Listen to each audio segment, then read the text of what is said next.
if you are the Son of God. The idea basically of placing doubt, or even for that matter, prove it. Prove it. In essence, he's trying to plant doubt. And as I said, Jesus is on. It tells us he's walking on air, as the saying goes. Mm-hmm. And if Satan can get just one little pebble of doubt in there, that changes the whole situation. Yeah. So Jesus ends up answering him out of the book of Deuteronomy. He says, "It is written, man shall not live on bread alone." Where is this taken from? There are priorities, and we need to know what they are. Take a look at Deuteronomy chapter 8 with me.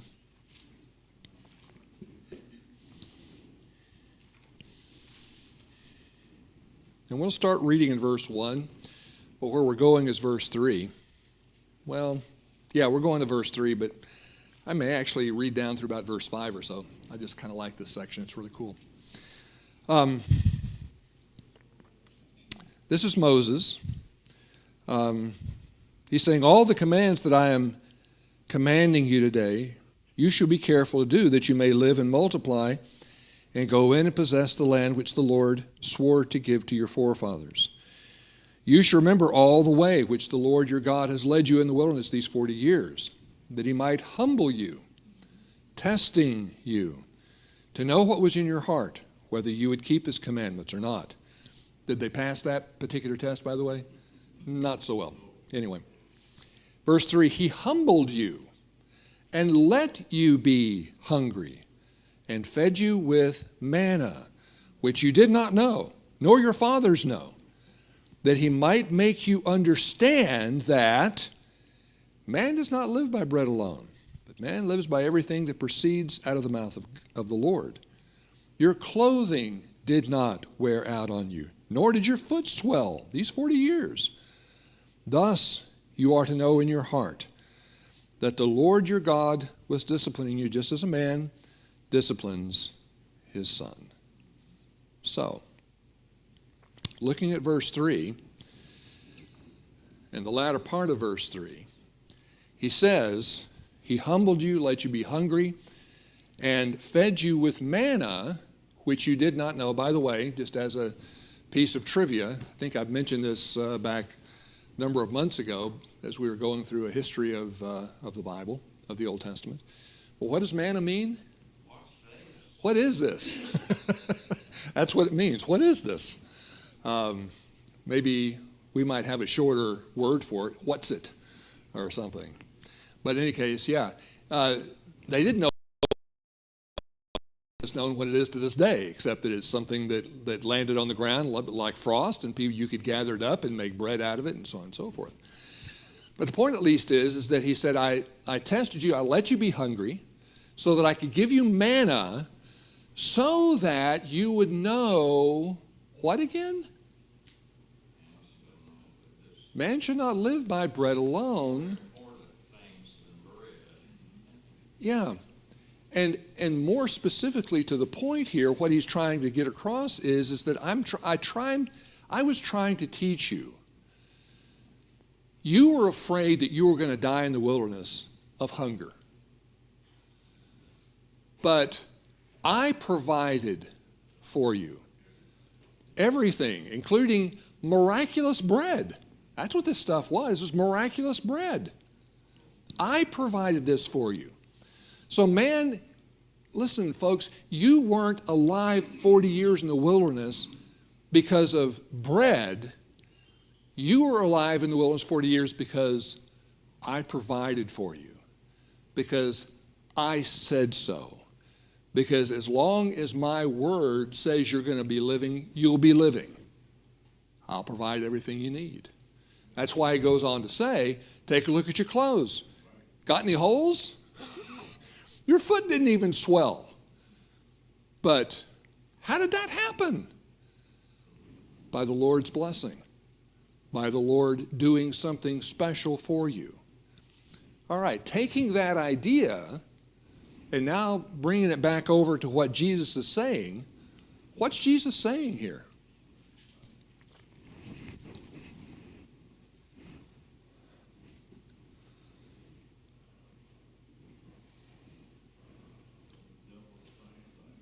Yeah.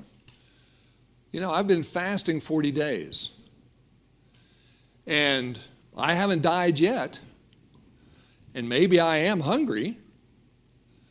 But I'm not going to be dying because God is blessing me. God is sustaining me.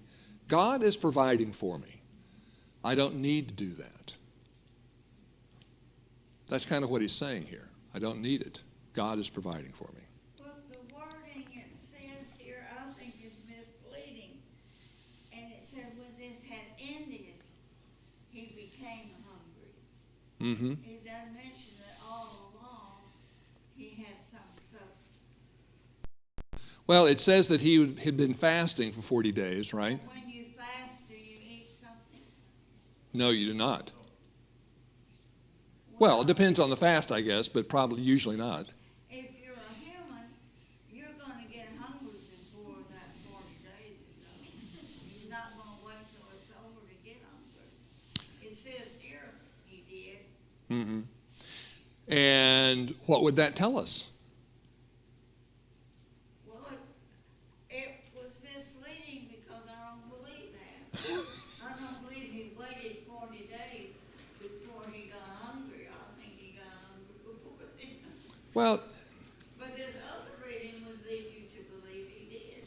I've personally fasted some, not nearly 40 days, but I've fasted before. You know, the interesting thing is that whenever you first start fasting, okay, you do get hungry, but interestingly enough, after a while, you're not hungry anymore. So, But he realized he was hungry when it was over, but I believe all along he might have been hungry at first, he might have felt some hunger. probably so. But I think the reason it's making mention of it is that the end of all this, that he was hungry. I think what it's trying to say is that if you've been fasting 40 days and suddenly you become hungry, how hungry do you suppose you might be? I'd be starved. Or for the sake of Cleve, who just came to us from New England, wicked hungry, okay? Well, the explanation is in his answer, Yeah, and so yeah. it kind of clears it up, but I think the writing here is a little bit misleading if you take this literally. Well, and I do. I think he probably did get hungry at the first few days, but after that, probably not so much. I might try that and see if it works for me. Yeah, well, it actually does. I've talked to other people that have fasted with food before, and what they say is, yeah, the first 2 or 3 days, yeah, you are kind of hungry, but after that, just I guess your metabolism or your insulin or who knows what's causing you to be hungry, just kind of levels out, and you just don't feel the hunger anymore.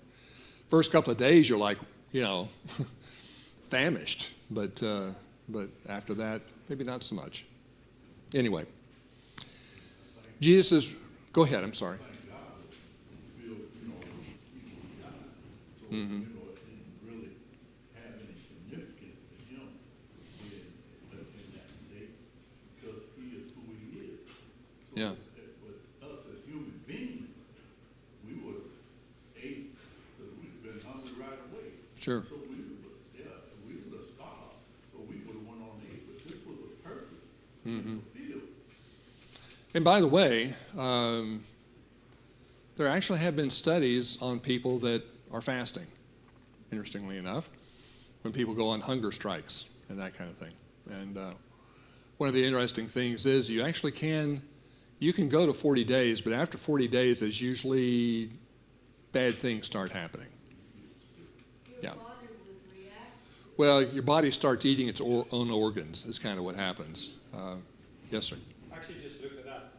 The first 5 to 7 days will be extreme hunger. quite substantially, and after somewhere around 35 to 40 days, it starts to increase again. After a certain time after that, it becomes dangerous. Yeah. So, in any case, giving what Jesus answered here, man shall not live by bread alone, but by every word that proceeds from the mouth of God. And going back to Deuteronomy and understanding what Moses and what God was saying back at that particular point in time, what was the real temptation to Jesus? I mean, Jesus is being spoken to by Satan, make these stones into bread. Jesus is responding, man shall not live by bread alone, but by every word that proceeds from the mouth of God. That being said, what was the real temptation to Jesus? To prove himself rather than depend on God. Yeah, it was about not depending upon God and providing for himself, doing for himself, and that apparently was the real temptation as far as Jesus was concerned. You're calling upon me to not depend upon God, but I'm going to depend upon God because that's what the right thing to do is. If he didn't get hungry and he's human, that wouldn't have been a temptation. That's right. If you don't get hungry and you're human and Christ was human with these temptations. Yeah.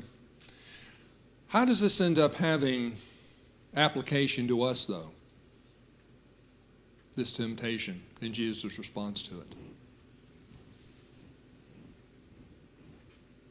Yeah, we don't get it. Yeah? I Yeah? think I want to go back a little bit to answer the question as well too.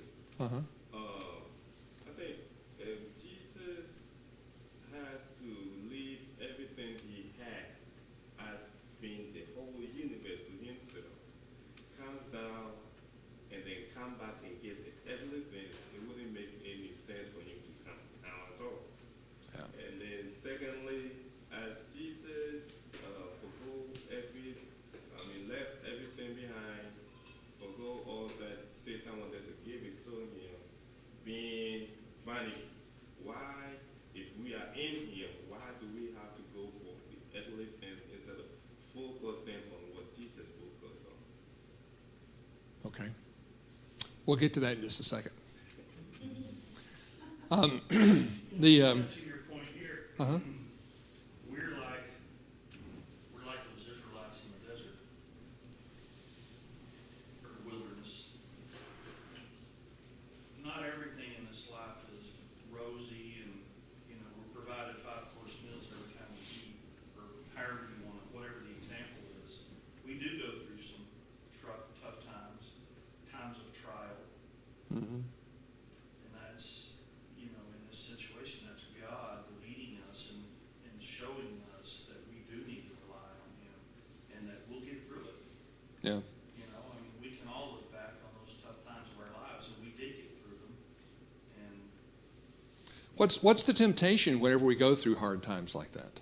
well, especially if an easy solution's right in front of you that just gets you through, and it may not be what's best, but it's there. May not even be legal for that matter, Correct. or ethical, or anything else along that line.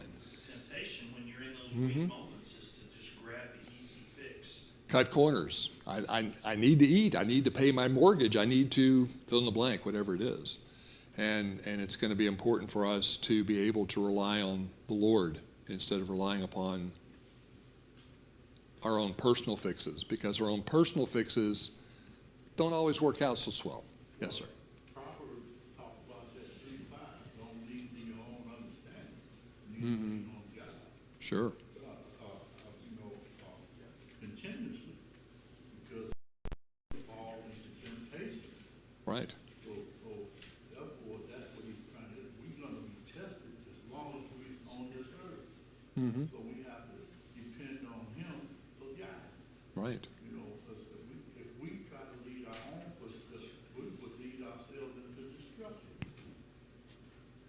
All of history agrees with you. Yes, sir. There's just little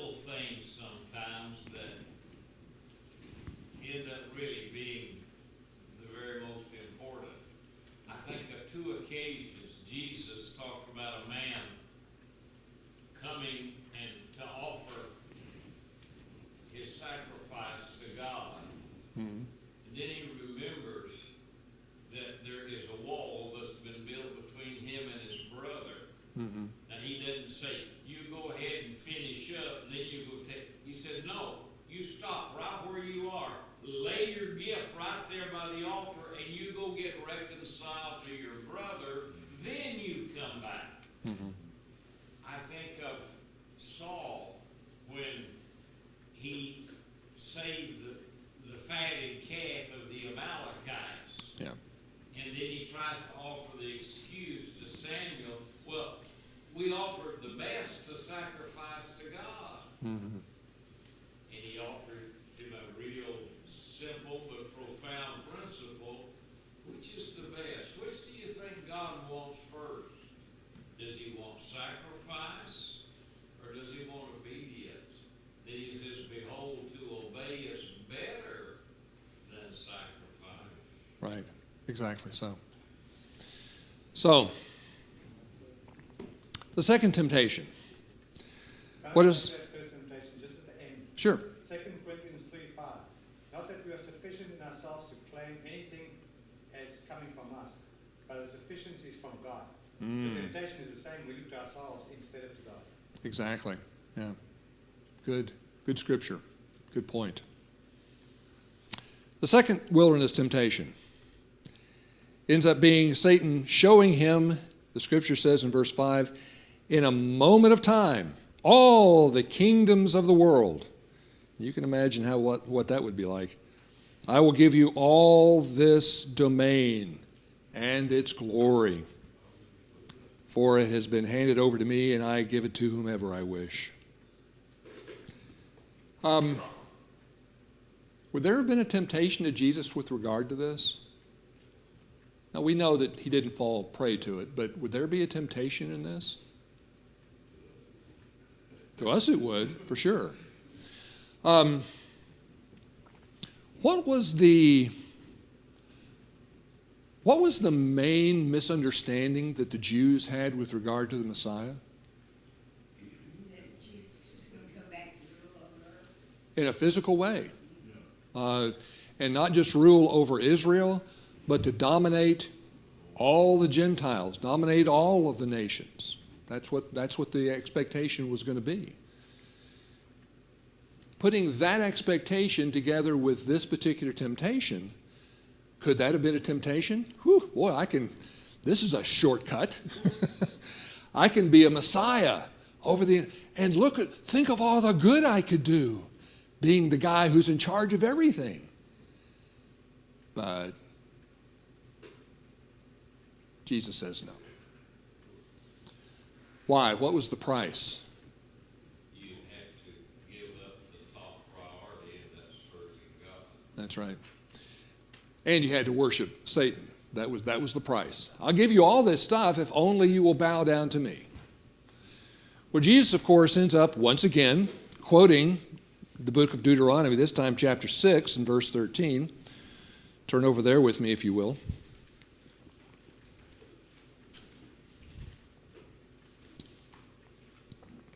Where it just very simply says, you shall fear only the Lord your God, and you shall worship him and swear by his name. That was the command. There weren't to be a number of gods that you were going to be worshiping. There was only to be one, and that is what Jesus ends up telling Satan. Could Satan really deliver on this particular claim, on this promise?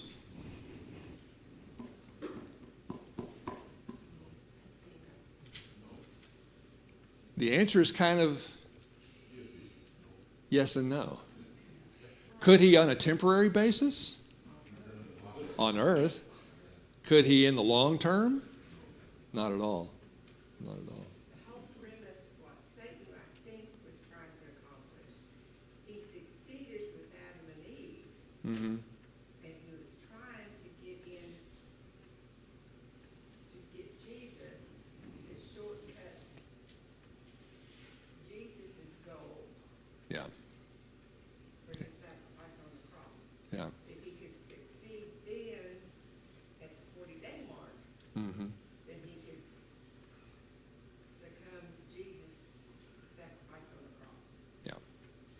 This would be a way to undercut the entire plan of salvation for a wide range of reasons. Well, Satan was willing to lose this battle to win the war. Yeah, good way of putting it. This would be a way to win the war. Going back to Revelation, what is the dragon trying to do to the woman with child? Destroy him. He's standing right in front of the woman who's in labor so that he can gobble up the child. And this was an attempt to gobble up the child. That's what this was. This didn't work, he went after Exactly. So, you shall worship the Lord your God and serve him only. Jesus' response once again ends up being to do what? Reason with Satan? Yeah, he just comes back with Scripture, doesn't he? What does that teach us, by the way? We're going to see this again, FYI, with the third temptation. What does this end up teaching us?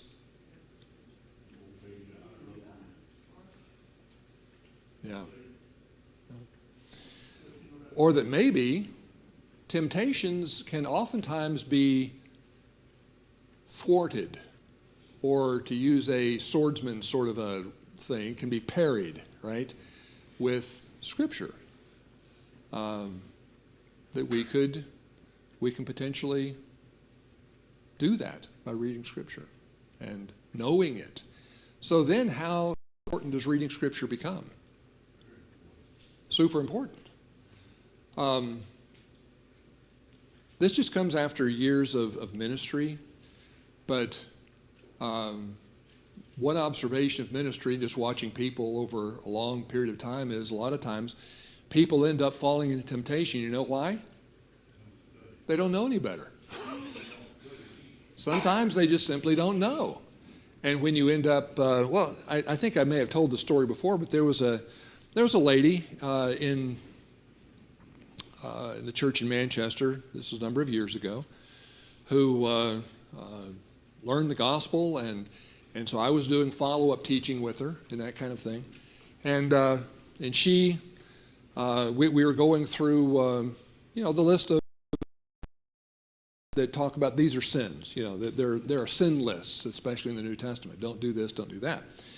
And so, because of the fact that quite frequently, biblical language, if you know what I'm trying to say, is a little bit foreign to the ear of people who aren't Bible readers.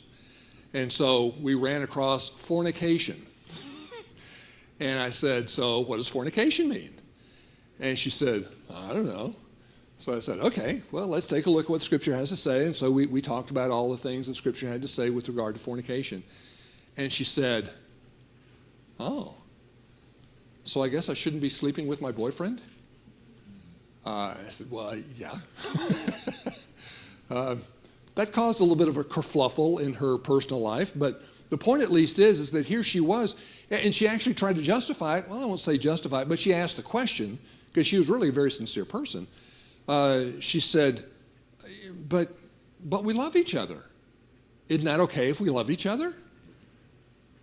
And I said, well, it kind of depends. You kind of need to get married, This needs to be a permanent thing if you're going to be sleeping with this fella. And she was like, whoa. This was all brand new information. Now, for us, if any of us, I think many of us might have been, kind of raised in a church or in some sort of a moral environment, but this young woman had not. She'd been kind of raised in the hippie world to a large degree. So, hey, if you love them, I'm not like being promiscuous or something. This is like a permanent relationship after a fashion. We like each other. We love each other. So, okay, it's all right, right? No. And just kind of piggybacking off of that, many times there's a lot of folks that do things that really aren't right. Why? Because they just don't know any better. Well, you suppose that could apply to any of us? Sometimes it does. When we haven't really thought about what some of these commands might really mean or how they end up applying. What does it mean to lie, for example? What does it mean to gossip? What does it mean? You know, what are some, we know what stealing means, but are there various ways to steal? Of course. And we just kind of could go down the line on things like that and ask ourselves those sorts of questions. And as we do, guess what happens? We start maturing. We start realizing, oh, there is something wrong with having this particular kind of a mindset. There is something wrong with having this kind of an attitude. There is something wrong with some of these little things that I've thought were okay-ish. You know, maybe they weren't ethical or something, but they were okay-ish.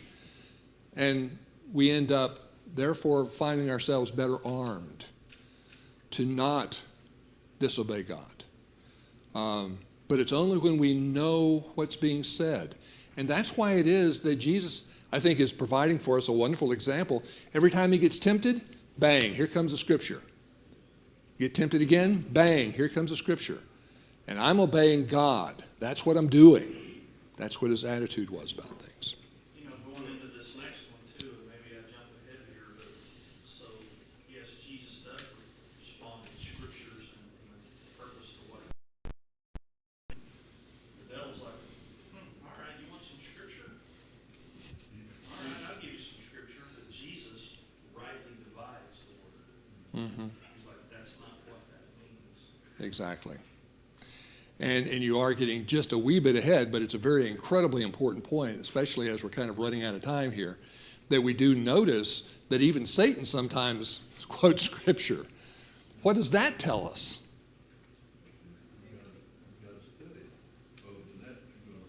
Give me an example of times, sometimes whenever Satan might quote Scripture. There's tons of them in our world today. God is love. Love one another. As that is being interpreted or understood in our modern day society, what has that gone to justify in many cases? Homosexuality, all kinds of things, you know, because the big argument all the time among the homosexual community is love. Well, what they've done basically is they've conflated or merged the idea of love with sex. That's what's happened. Is God love? Yes. Should we love one another? Yes. But love as defined by God, not as defined by what the world has to say about it. If you love me, you'll keep my commandments. There you are. So there's this. Or how about salvation is by faith? Isn't that what the Scripture says? And they'll quote it, right? But the question is that the S-U-M of Scripture? Or is that just the S-O-M-E of Scripture? So the point basically being is that, you know what? You can take this book and you can make the attempt to try to prove just about anything under the sun you want to, as long as you get the privilege of defining the terms or of, if you know what I mean, cutting out certain parts